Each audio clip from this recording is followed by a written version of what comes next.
ভালো থাকো, সুস্থ থাকো, মনোযোগ দিয়ে পড়াশোনা করো, উন্নত জীবন করো, ভবিষ্যৎ উন্নত হোক, এই কামনাই করি বারবার।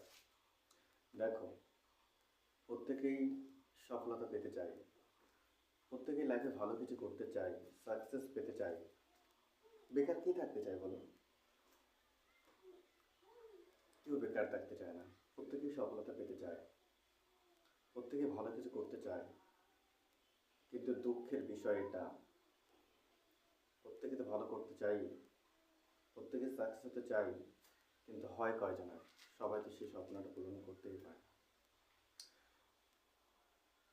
আসলে ব্যাপারটা হলো যেটা, মন তো অনেক কিছু চায়, সব কিছু তো পূরণ হয় না।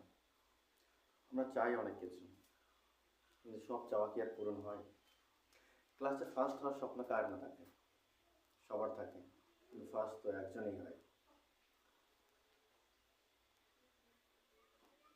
ভবিষ্যতে প্রতিষ্ঠিত অর্থাৎ ভালো একটা চাকরি কে না চায়? তুমি পায় কয়জন বলো? তার মানে এখান থেকে এটা বোঝা যাচ্ছে, প্রতিযোগিতা, কম্পিটিশন একদম হাই লেভেল চলে যাচ্ছে। এই প্রতিযোগিতায় টিকে থাকতে হলে তোমাকে না স্পেশালভাবে ভাবতে হবে, নতুনভাবে ভাবতে হবে, গভীরভাবে ভাবতে হবে। ঘরের ওই কোনায় বসে মন ধ্যান দিয়ে ভাবতে হবে কি করতে হবে আর কিভাবে করতে হবে। শুধু ভাবলে হবে না, শুধু স্বপ্নটা দেখলে হবে না, তোমাকে অ্যাকশান নিতে হবে, কাজ করেও যেতে হবে। দেখো, সফলতা সবাই চায়, সফলতা অত সহজ কিন্তু নয়। স্বপ্ন দেখা ভালো, স্বপ্ন দেখতে লাগে, কিন্তু স্বপ্ন দেখে চুপচাপ বসে থাকাটা বোকামির লক্ষণ ছাড়া কিছু না। আমি না সংস্কৃতে একটা শ্লোক পড়েছিলাম, সম্পূর্ণ শ্লোকটা মনে পড়ছে না, এর অর্থটা একটু একটু মনে আছে, শেয়ার করি।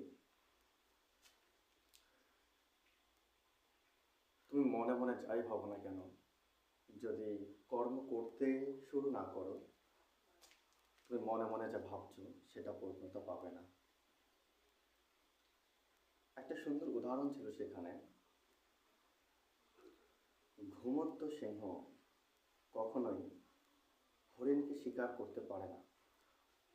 অর্থাৎ হরিণ কখনোই আপনা আপনি সিংহের মুখে গিয়ে পড়বে না, সিংহকে শিকার করতে হবে। অতএব তুমি যদি ভালো কিছু করতে চাও, ভবিষ্যতে প্রতিষ্ঠিত হতে চাও, স্বপ্ন যদি তোমার থেকে থাকে, বাবা মার দুঃখ কষ্টটা যদি তুমি বোঝো, তোমার শরীরের রক্ত যদি গরম হয়ে যায়, মন মানসিকতা বিবেক বলে যদি কিছু থাকে, তাহলে এটাই বলবো যে দেখো, মানুষ তার পায়ের নিচে 1 ইঞ্চি মাটি তো ছাড়ে না। তো তুমি এত দামি কিছু, ভালো কিছু, তোমার স্বপ্নটাকে ছেড়ে দেবে কেন? স্বপ্নটাকে বাস্তবায়িত করতে, বাস্তবায়িত করতে গেলে মেন কথা স্বপ্নকে বাস্তবায়িত করো। আর স্বপ্নকে বাস্তবায়িত করতে গেলে যদি হাড় ভাঙা পরিশ্রম করতে লাগে, করো। দেখো, এখন তুমি ছাত্র, আর ছাত্রনাং অধ্যয়নং তপ, অধ্যয়ন অর্থাৎ পড়াশোনাই করা ছাত্রদের মেন লক্ষ্য বা মেন কাজ। মনোযোগ দিয়ে পড়াশোনা করো, টার্গেটকে ফিক্সড রাখো, সফলতা তুমি কনফার্মলি পাবে, কথা দিচ্ছি।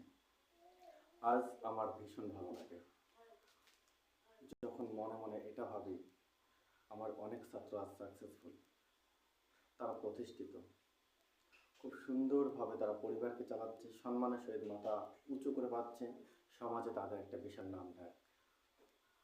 এটাই তো পাও না। একজন শিক্ষক হিসেবে আমি কি চাই?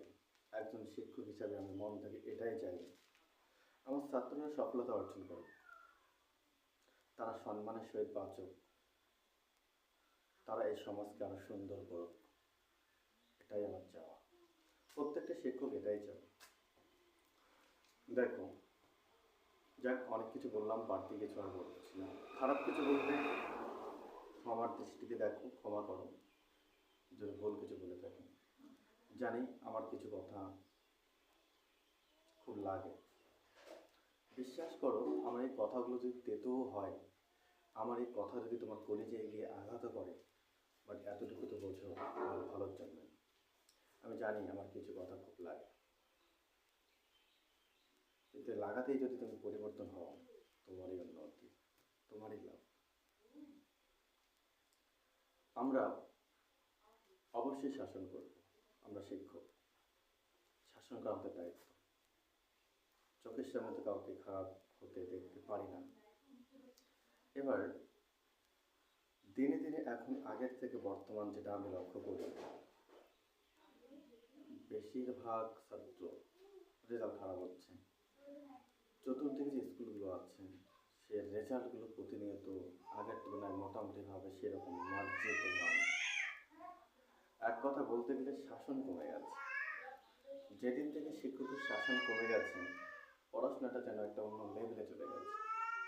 এখন একটা ছাত্রকে শাসন করলেও বাবা মা এটা বলে যে আমার বাচ্চাকে আমি এভাবে শাসন করি না, আমি মারি না, আপনারা মারেন কেন?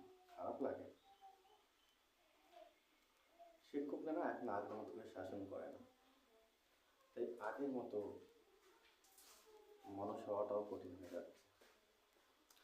আচ্ছা চলো, তোমাদের ভূগোল বিষয়ে অষ্টম শ্রেণীর কিছুদিন পরে পরীক্ষা।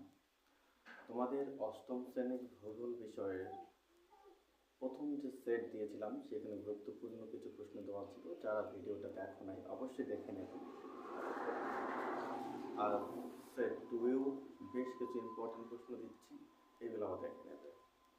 একটা সেট পড়ে হুবহু সবগুলোই কমন অসম্ভব, ইম্পসিবল। সেট টু এটাও তোমাকে একটু ফলো করেই যেতে হবে।